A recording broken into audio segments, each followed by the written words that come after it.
wing the recovery journey and just wing it. You can't just skim the books. You've got to be persistent. You've got to really go for it. You've got to really go for it, like your life depends on it, like anything. And because your lifestyle does depend on it, don't put it off to tomorrow, because OCD always makes it feel like, oh, there's another tomorrow. There ain't. It's not guaranteed.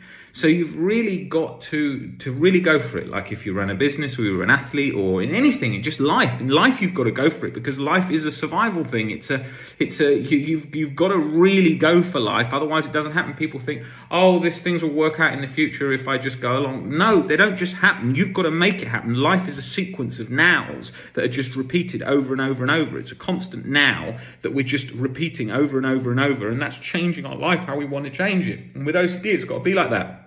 People often think it doesn't require the amount of work it recovers because of nonsense myths like, oh, that you used to see on medical websites in the past that say, oh, just 5 sessions of CBT and you should be good. Fucking hell, no way. Like, I rarely ever have I ever seen a case of someone with severe chronic OCD recover in like 5 sessions in a mental health system in America or in England with just 5 CBT sessions? No, from severe OCD, I don't think I've ever seen a case. From mild OCD, yes, but not with severe chronic OCD. It's got to be persistence to create that big shift, that change that then changes your life, the structure and the way you think, and then towards acceptance. And that's a big change. It's not something just like that.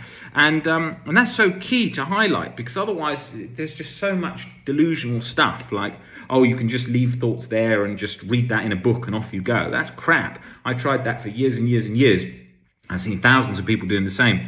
Yes, that helps. Of course, it's a key part of the journey, learning to leave thoughts there and bring them for the ride. But you're not just going to read one book and then boom, you're off on with your life and feeling great. That's not how OCD recovery works. You got to think of anything in life that you've achieved or you've done or you want. It takes big changes. If you want to get in really good shape in the gym, you've got to work hard.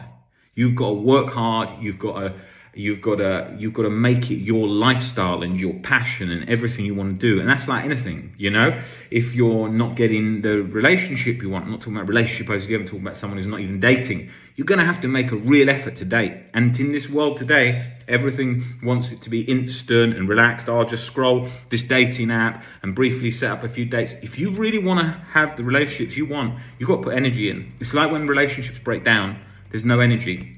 Both sides. When people say to me, I've just broken up with my partner because, this wasn't working out, they were doing that. It's always both sides. There's always a thing. It's always from both, And it's so key to remember that with OCD recovery journey, that you're going to have to put energy in. You're not going to do this just skimming social media on your phone.